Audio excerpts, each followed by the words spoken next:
सिमर सिमर सुख पाता है मन, गीत खुशी के गाता है। सिमर सिमर सुख पाता है मन, गीत खुशी के गाता है। प्यारे बाबा प्यार तुम्हारा, प्यारे बाबा प्यार तुम्हारा, सोए भाग्य जगाता है। सिमर सिमर सुख पाता है मन, गीत खुशी। ఓం శాంతి. మనమిప్పుడు మధువనం పాండవ భవనంలో జరిగిన యోగ బట్టీలో ఒక మాతాజీ చెప్పిన అలౌకిక అనుభవాన్ని ఇప్పుడు మనం విందాము. ఓం శాంతి. నేను జ్ఞానంలోకి వచ్చి 25 సంవత్సరాలు అయ్యాయి. ఈ 25 సంవత్సరాలలో బాబా నుండి మాకు ఎంతో సహాయం లభించింది. నాకు కలిగిన అనుభవాలు చాలా ఉన్నాయి. నేను మొదటిసారి జ్ఞానంలోకి వచ్చినప్పుడు బాబా మమ్మల్ని తన వైపు చాలా ఆకర్షించారు. నేను 7 రోజుల కోర్స్ పూర్తి చేశాను. 7 రోజుల కోర్స్ పూర్తవుతూనే పూర్తిగా ధారణలోకి వచ్చాను. బాబా పట్ల చాలా ఆకర్షణ కలిగేది. మనమే భగవంతుణ్ణి వెతుకుతున్నాము అని అనుకునేదాన్ని. కానీ చివరికి భగవంతుడే మనల్ని వెతికి పట్టుకున్నాడు అనే యోగానుభూతి నాకు కలిగింది. ప్రతిరోజు మేమందరం జ్ఞానం వినడానికి సెంటర్కు వెళ్ళేవాళ్ళం. ఇంటికి వచ్చిన తర్వాత నా భర్తకు కూడా ఇదే జ్ఞానాన్ని వినిపించేదాన్ని. ఒకరోజు వారు ఇంటికి వచ్చి పూజా మందిరానికి వెళ్ళారు. అక్కడి నుండే నన్ను అడిగారు, ఈరోజు దీపం వెలిగించలేదా అని. అప్పుడు నేను పూజా మందిరానికి వెళ్ళి వారికి చెప్పాను, నేను ఈరోజు దీపం వెలిగించలేదు.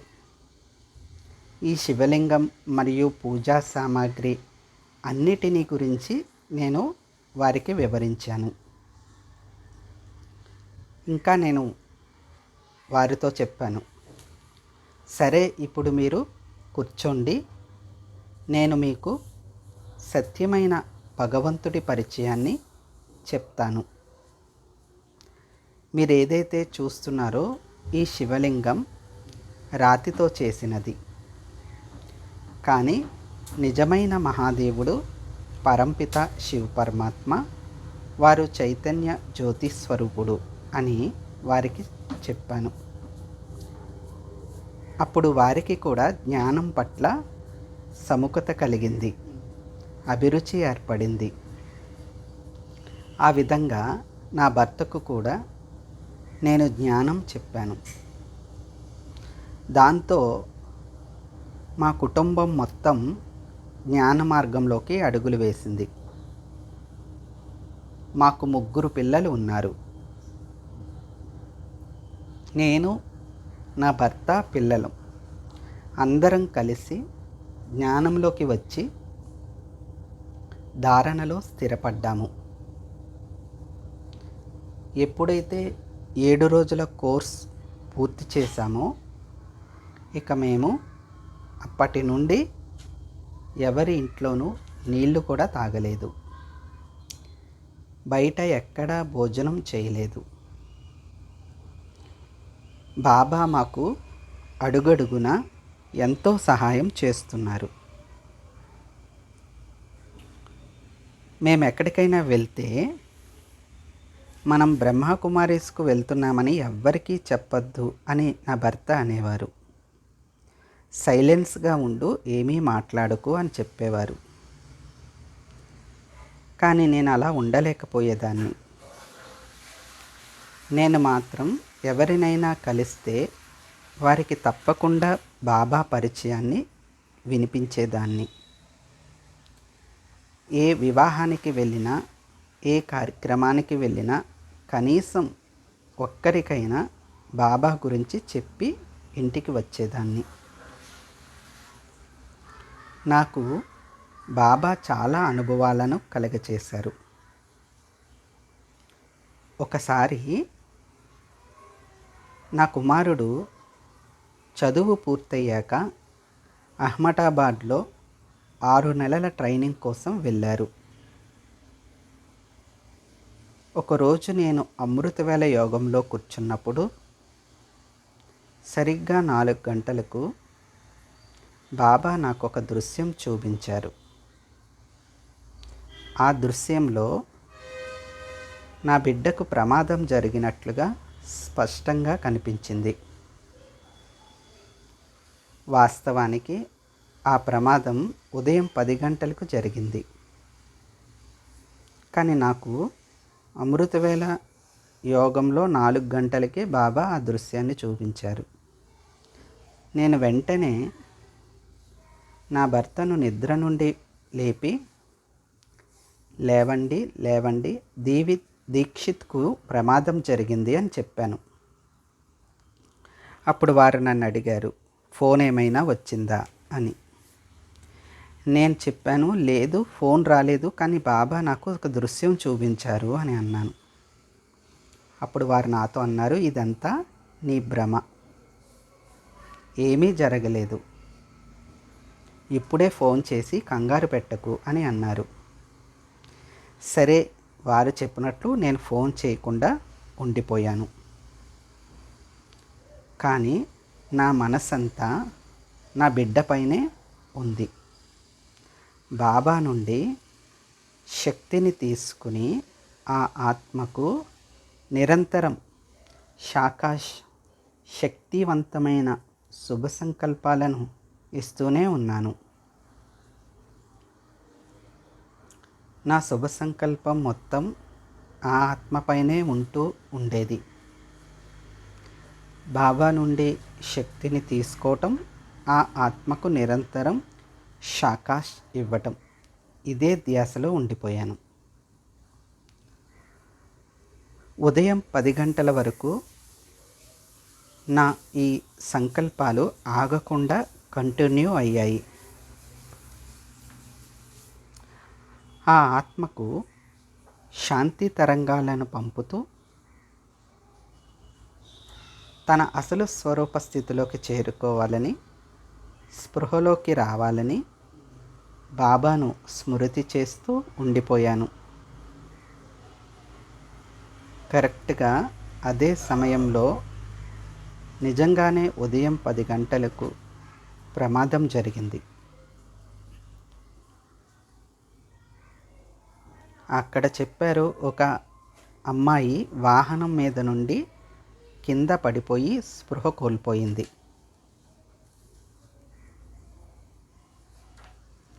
మా లౌకిక కుమారుడు ఆమెను వెంటనే ఆసుపత్రికి తీసుకువెళ్ళారు. కొంతసేపటి తర్వాత ఆమెకు స్పృహ వచ్చింది. ఆ తర్వాత నా కుమారుడు ఫోన్ చేశారు, మమ్మీ నాకు యాక్సిడెంట్ అయ్యింది అని చెప్పాడు. నేను కంగారు పడ్డాను. అప్పుడు నేను నా భర్తతో చెప్పాను, నేను ముందే చెప్పాను కదా, బాబా నాకు ముందే దృశ్యం చూపించారు కదా అన్నాను. చివరికి అంతా మంచిగానే అయ్యింది. ఇలా ఏదైతే జరగబోయేదో బాబా ముందుగానే నాకు తెలియచేసేవారు. అప్పుడు నేను యోగదానం చేసేదాన్ని. ఏదైతే నేను సాకాశ్ ఇచ్చానో ప్రమాదంలో ఉన్న ఆ చిన్నారి పాపకు కూడా బాబా శక్తి ద్వారా స్పృహ వచ్చింది. ఆమెకు పెద్దగా ఏమీ కాలేదు. ఆ అమ్మాయి రక్షించబడింది. ఇలా నాకు చాలా అనుభవాలు ఉన్నాయి. తరువాత బాబా మరో అనుభవం కూడా చేయించారు. మనందరికీ తెలుసు, మనం ముందుకు వెళ్ళే కొలది పరీక్షలు కూడా ఎక్కువగా అవుతాయి. నాకు పరీక్షలు జ్ఞాన మార్గంలో వచ్చిన మొదటి నుండే ప్రారంభమయ్యాయి. మా లౌకిక జీవితంలో నా భర్త వ్యాపారం భాగస్వామ్యంగా పార్ట్నర్షిప్గా ఉండేది. గుజరాత్లో ఒకే ఇంటిలోనే ఉన్న అన్నా చెల్లెళ్ళ పెళ్ళిళ్ళు ఒకే కుటుంబం వారితో జరిగే సాంప్రదాయం ఉంటుంది. అందువలన మా బంధువులందరూ కలిసి ఉండేవారు. అప్పుడు జరిగిన ఒక సంఘటన, అప్పుడు ఒక పెద్ద బంధువు వచ్చి, మీరు బ్రహ్మకుమారీస్కు వెళ్తే వెళ్ళండి, కానీ పిల్లలను మాత్రం అక్కడికి తీసుకువెళ్ళొద్దు అని చెప్పాడు. కానీ నాకు మాత్రం పిల్లల్ని కూడా బాబా ఇంటికి తీసుకువెళ్ళాలి అనే సంకల్పం ఉండేది. అందుకే నా లౌకిక కుమార్తెను బాబా సేవకు సమర్పితం చేశాను. ఆమె ప్రస్తుతం మొహసానా కేంద్రానికి చెందిన చాయ్ బెహన్ వద్ద సేవ చేస్తున్నారు. ఆ తర్వాత క్వేరా సెంటర్లో కూడా సేవ చేస్తున్నారు. ఆ టైంలో నాకు చాలా గొప్ప అనుభవం కలిగింది. రావణుడికి 10 తలలు ఉన్నాయని చెప్తారు కదా, అలాగే నా ముందు 10 మంది లౌకిక బంధువులు ఒకేసారి నిలబడి అందరూ కలిసి నన్ను పరీక్షించారు. నాకు చాలా ఆటంకాలు వేశారు. చూడండి, ఒకవైపు వాళ్ళందరూ, మరోవైపు నేను ఒక్కదాన్నే. అప్పుడు నేను మనసులో ఇలా అనుకున్నాను, అవును, వాళ్ళు 10 తలల రావణాసురుడిలా ఉన్నారు, కానీ నా వెంట శ్రీరాముడు అయిన శివబాబా ఉన్నారు, కాబట్టి విజయం నాదే అవుతుంది అని అనిపించుకున్నాను. ఆ పరీక్షలో కూడా బాబా నన్ను విజయవంతురాలిగా చేశారు.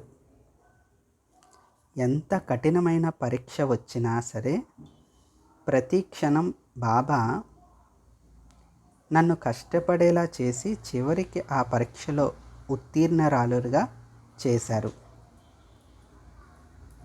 నేను ఎక్కువ యోగంలో ఉండేదాన్ని. యోగంలో కలిగిన అనుభూతుల ద్వారా నేను ముందుకు వెళ్ళేదాన్ని. ఒకసారి ఛాయా బెహన్ సేవ కోసం సిమేగా సెంటర్కు వెళ్ళారు. అక్కడే ఉండి చదువుకోవడం ప్రారంభించింది. అక్కడ దీదీ కూడా ఆమెకు ఎంతో సహాయం చేశారు. బాబా కూడా ప్రతి అడుగులో సహాయం చేశారు. మొదట ఆమెను ఒక జైన్ హాస్టల్లో ఉంచారు. అక్కడ హాస్టల్లో ఉన్న అందరికీ ఒకే వంట చేసేవారు. అప్పుడు చాయ్ బెహన్ నాకు ఫోన్ చేసి, మమ్మీ, ఇక్కడ చేసే అన్ని వంటల్లో ఉల్లిపాయ వెల్లుల్లి అన్నీ కలిపేస్తున్నారు, నేనేమి తినాలి అని అడిగింది. నేను చెప్పాను, ఏమీ తినకు, అంతా బాబాపై వదిలేయి అని. అప్పుడు నా భర్త అన్నారు, అలా ఉంటే అమ్మాయి ఆకలితో చనిపోతుంది, ఏది ఇస్తే తినమని చెప్పు అని అన్నారు. నేను మాత్రం చెప్పాను, లేదు లేదు, తినవద్దు, బాబాపై నమ్మకం ఉంచు, బాబాయే సహాయం చేస్తారు అని. ఇక అప్పుడు ఆమె అక్కడ ఏదైతే ఆహారం ఉందో అది తినకుండా ఉండింది.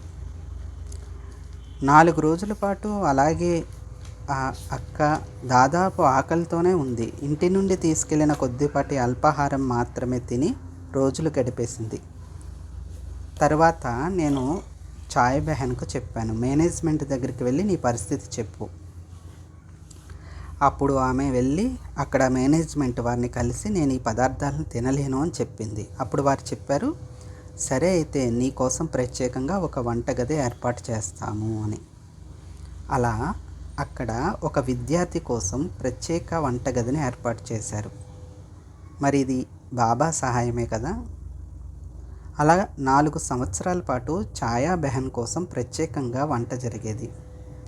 ఇది కూడా బాబా మాకు చేసిన గొప్ప సహాయమే. మనం ఎప్పుడైతే బాబాపై అచంచల నిశ్చయం ఉంచుకుంటామో అప్పుడు విజయం మనదే అవుతుంది. జ్ఞానంలోకి వచ్చిన మొదటి నుండే నాకు ఒకే ఒక్క నిశ్చయం ఉండేది, బాబా తప్ప ఈ ప్రపంచంలో ఇంకెవరూ లేరు, బాబాయే నా ప్రపంచం. అందుకే ఏ పరిస్థితి వచ్చినా నా మనసులో ఒకే సంకల్పం ఉండేది, బాబా మీరు ముందుండండి, నేను మీ వెనుక నడుస్తాను. అలా బాబా ప్రతి అడుగులో మాకు సహాయం చేశారు. ప్రతి పరీక్షలో నన్ను ఉత్తీర్ణురాలుగా చేశారు. మా వారి వ్యాపారం భాగస్వాములు పార్ట్నర్స్ అందరూ విడిపోయిన సమయంలో కూడా బాబా మాకెంతో సహాయం చేశారు. ఆ సమయంలో మా దగ్గర అసలు డబ్బు లేదు. 2 దుకాణాల కోసం 17 లక్షలు చెల్లించాల్సి వచ్చింది. నేను బాబాతో ఇలా చెప్పాను, బాబా మీ పిల్లల బాధ్యత మీదే, వారికి తినిపించేది కూడా మీరే, ఇక మీరే అంతా చూసుకోండి అని. ఆ సమయంలో ఇక్కడ ఉన్న నితిన్ భాయ్ వారి తాతగారు మేము 8 సంవత్సరాలు అద్దెకు ఉన్న ఇంటి యజమాని. ఆ తాతగారు నన్ను తన సొంత కూతుర్లా చూసుకునేవారు. మా పరిస్థితి తెలిసిన వెంటనే ఆయన చెప్పారు, ఎలాంటి టెన్షన్ పడకండి, ఎంత డబ్బు కావాలంటే అంత డబ్బు తీసుకువెళ్ళండి అని. అదే సాయంత్రం ఇంకో 2-3 బ్రదర్స్ కూడా ఫోన్ చేసి డబ్బు సహాయం చేస్తాము, మీరు ఏమీ ఆందోళన పడవద్దు అని చెప్పారు. అందరూ చెప్తూనే ఉన్నారు, మీరు బాధపడకండి, ఈ డబ్బు తీసుకుని మళ్ళీ మీ వ్యాపారం ప్రారంభించుకోండి అని. ఇలా బాబా అనేక రూపాలలో మాకు సహాయం చేస్తూనే ఉన్నారు. బాబా ఇచ్చిన సహయోగం ద్వారా నేను ముందుకు వెళ్తూ ఉండేదాన్ని. మేము కొత్తగా వ్యాపారం ప్రారంభించినప్పుడు మొదట బాబాను ముందుంచుకుని ప్రారంభించాం. వ్యాపారం ప్రారంభించిన చోటే మురళీ క్లాస్ నిర్వహించాము. అక్కడ ఎలాంటి లౌకిక పూజలు, పండితులు, శుభముహూర్తాలు ఏమీ పెట్టలేదు. అక్కడ ఉన్న దీదీ చేత ప్రారంభోత్సవం చేయించాము. నాకు ఆ దీదీ అంటే నా తల్లి, నా కన్న తల్లి కంటే ఎక్కువ ప్రేమ. ఏ సమస్య వచ్చినా, ఏ పరీక్ష వచ్చినా వెంటనే దీదీకి ఫోన్ చేసి చెప్పేసేదాన్ని. అప్పుడు దీదీ ద్వారా బాబా చెప్పించిన మాటలు నాకు ఎంతో ధైర్యాన్ని ఇచ్చేవి. ఆ ధైర్యంతోనే నేను ప్రతి పరిస్థితిని ఎదుర్కొంటూ ముందుకు వెళ్ళేదాన్ని. ఆ సమయంలో కూడా వ్యాపార స్థలంలో జరిగిన మురళీ క్లాస్కు సుమారు 250 మంది బ్రదర్సు, సిస్టర్సు హాజరయ్యేవారు. ఆ రోజు జరిగిన మురళి మొదటి సీజన్ అవ్యక్త మురళి. వ్యాపార ప్రారంభోత్సవాన్ని కూడా మురళీ క్లాస్తోనే స్టార్ట్ చేశాము. అక్కడ ఎలాంటి పండితులు, బ్రాహ్మణులు, పూజలు, శుభముహూర్తాలు ఇలా ఏమీ లేవు. ప్రపంచంలోని వారు ఈ టైం మంచిది కాదు కదా, మంచి ముహూర్తం లేదు అని చెప్తారు. కానీ మాకు బాబా ఉన్నారు అనే సంకల్పమే ఉంది. ప్రపంచం అశుభం అని చెప్పిన సమయాన్నే బాబా మాకు శుభ సమయంగా మార్చేశారు. ఆ అనుభవాన్ని నేను ప్రత్యక్షంగా చూశాను. కొత్త వ్యాపారంలో మొదటిసారి పని ఇవ్వడానికి వచ్చిన వ్యక్తి కూడా సాధారణ వ్యక్తి కాదు. ఆ తర్వాత తెలిసింది వారు కూడా బాబా బిడ్డే. అలా ప్రతి అడుగులోనూ బాబా మాకు సహయోగం చేశారు. ఈరోజు మా కుటుంబం మొత్తం జ్ఞానంలో ఉంది. అందరం ప్రతిరోజు బాబాను గుర్తు చేసుకుంటూ యోగం చేస్తాం. నాకు అమృత వేళలో చాలా మంచి అనుభవాలు కలుగుతాయి. ఏ రోజైనా అమృత వేళ తక్కువైతే నాకు మనశ్శాంతి ఉండదు. ఈరోజు నా అమృత వేళ ఎందుకు తక్కువైంది అని బాధపడేదాన్ని. బాబా నాకు ఇచ్చిన గొప్ప అనుభవాన్ని ఎక్కువగా అమృత వేళలోనే చేసేదాన్ని. ఏ పని చేయాలన్నా నేను ముందుగా 3 రోజుల ప్రయోగం అంటే యోగం చేసేదాన్ని. ఆ 3 రోజుల యోగంలో ఆ పని గురించి బాబాకు గుర్తు చేసి యోగం చేసేదాన్ని. ఎవరైనా ఈ సేవ జరగాలి లేదా ఈ పని పూర్తవ్వాలి అని చెప్పినా నేను 3 రోజుల పాటు అమృతవేళ యోగంలో ఆ విషయాన్ని గుర్తు చేసుకునేదాన్ని. ఆ 3 రోజుల్లోనే బాబా ఆ పని జరిగేలా చేసేవారు. ఇలాంటి అనుభవాలు చాలా ఉన్నాయి. చాలామంది బాబా పిల్లల పనులు కూడా అమృతవేళ యోగం వల్లే పూర్తవుతాయి. మనం మనస్ఫూర్తిగా బాబాపై పూర్తి విశ్వాసం ఉంచితే బాబా తప్పకుండా సహాయం చేస్తారు. జ్ఞానంలోకి వచ్చిన మొదటి రోజు నుండి ఇప్పటి వరకు బాబాపై నా నిశ్చయం ఒక్కసారి కూడా కదలలేదు, ఖండితం అవ్వలేదు. ఈ రోజుకి కూడా బాబాయే నా ప్రపంచం. లౌకిక సంబంధాలని కూడా నేను కలుపుకునే వెళ్తున్నాను. కానీ నా జీవితంలో మొదటి స్థానం ఎప్పుడూ బాబాదే. నిద్ర లేచిన వెంటనే కూడా నా నోటి నుండి వచ్చే మొట్టమొదటి మాట మేరా బాబా. ఇప్పుడు ఇంకొక లాస్ట్గా నేను ఒక అనుభవం చెప్తాను. 6 నెలల పాటు నైట్ యోగం చేశాను. ప్రతిరోజు రాత్రి 10 గంటల నుండి ఉదయం 2:30 వరకు యోగం చేసేదాన్ని. ఆ తర్వాత 2:30 నుండే అమృతవేళ ప్రారంభమయ్యేది. ఆ 6 నెలల యోగంలో నాకు ఎన్నో అనుభవాలు, అంటే అద్భుతమైన అనుభవాలు కలిగాయి. ఒకసారి నేను బాబాతో ఇలా అడిగాను, బాబా మీరు విశ్వ కళ్యాణకారి అంటారు కదా, కానీ నేను ప్రపంచాన్ని చూడలేదు. ప్రపంచానికి మీరు ఎప్పుడు ఎలా కళ్యాణం చేస్తారు అని. అప్పుడు బాబా నాకు యోగంలో ఒక అనుభవాన్ని చూపించారు. యోగంలో బాబా నా వేలిని పట్టుకుని నన్ను ప్రపంచంలోని అనేక సెంటర్లకు తీసుకువెళ్ళినట్లు అనుభవం కలిగింది. ఒక్కొక్క సెంటర్ను బాబా నాకు చూపించారు. అప్పుడు నేను ఆ సెంటర్లను ఇంతకుముందు ఎప్పుడు చూడలేదు. కొన్ని రోజుల తర్వాత మొహసానా నుండి ఢిల్లీ టూర్ వెళ్ళే అవకాశం వచ్చింది. మేము 10 రోజుల పాటు టూర్లో వెళ్ళాము. అప్పుడు అక్కడి సెంటర్లను చూసి నేను ఆశ్చర్యపోయాను. ఎందుకంటే యోగంలో బాబా నాకు చూపించిన భవనాలు, నిర్మాణాలు, వాతావరణం అన్నీ కరెక్ట్గా అవే. అన్నీ నేను కలలో ప్రత్యక్షంగా చూసిన వాటితో సరిపోయాయి. అప్పుడు నాకు అర్థమైంది, యోగంలో బాబా నాకు చూపించినవి ఈ సెంటర్లే అని. ఆ 6 నెలల పాటు రాత్రి యోగం నాకు చాలా గొప్ప అనుభవాలను కలిగించింది. బాబా నాకు ఎన్నో దివ్య అనుభూతులను కలిగించారు. తర్వాత మా లౌకిక కుమారుడి వివాహం కూడా జరిగింది. కానీ ఏ పరిస్థితుల్లోనూ నా ధారణ మాత్రం తగ్గలేదు. ఎదుటివారి బంధువులైనా, అత్తామామలైనా, చిన్నవారైనా, పెద్దవారైనా సరే ముందుగానే నేను వారికి స్పష్టంగా చెప్పేసేదాన్ని, నేను మీ ఇంట్లో బాబాను స్మృతి చేస్తాను, మీ అందరితోని సంబంధం కొనసాగిస్తాను, కానీ నేను బాబాను స్మృతి చేస్తాను, నా ధారణ ఉంటుంది అని చెప్పేదాన్ని. వారు కూడా దానికి అంగీకరించేవారు. మాకు 2 కుమార్తెలు, 1 కుమారుడు. వారందరూ కూడా నా ధారణను గౌరవించారు. నేను ఎప్పుడూ బయట ఆహారం తినలేదు. ఎందుకంటే మన జీవితంలో ఎంతో త్యాగం చేయగలిగితే ఒక్కో చిన్న విషయంపై ఎందుకు చిన్న మమకారం పెట్టుకోవాలి అనుకుంటాను. చిన్న చిన్న విషయాలని వదలడం కూడా నేర్చుకోవాలి. వదులుతూ చివరికి అన్నిటినీ వదిలేస్తాం. ఎందుకంటే బాబా వద్ద నుండి పొందేది చాలా గొప్పది. త్యాగం అనేది నిజంగా త్యాగం కాదు, అది గొప్ప ప్రాప్తికి మార్గం. బాబా నుండి నేను ఎంతో పొందాను. వ్యాపారానికి సంబంధించిన చాలా అనుభవాలు ఉన్నాయి. యోగంలో బాబాతో నేను ఇలా చెప్పాను, బాబా పాత వ్యాపారంలో సంవత్సరానికి 8 లక్షలు వచ్చేవి, అందులో మా వాటా 4 లక్షలు, ఇప్పుడు కూడా కనీసం అంత ఆదాయం కావాలి అని. నిజం చెప్తున్నాను, మొదటి సంవత్సరం ముగిసేసరికి నిజంగానే 4 లక్షల ఆదాయం వచ్చేసింది. రెండో సంవత్సరం మా వాహనం చెడిపోయింది. మేము దీదీతో కలిసి సేవకు వెళ్తుండగా జరిగింది. అప్పుడు నేను బాబాతో ఇలా అన్నాను, బాబా కారు పాడైపోయింది, కొత్త కారు కూడా కొనాలి, కాబట్టి ఈసారి 4 లక్షలు కాదు 8 లక్షలు ఇవ్వండి అని. ఆ సంవత్సరంలో నిజంగానే ఆదాయం 8 లక్షలకి చేరింది. మూడో సంవత్సరం నేను మళ్ళీ బాబాతో చెప్పాను, బాబా పిల్లల చదువుల కోసం ఇంకా ఎక్కువ అవసరం ఉంది. ఇలా ప్రతి సంవత్సరం నా అవసరాన్ని బాబాకు చెప్పుకునేదాన్ని.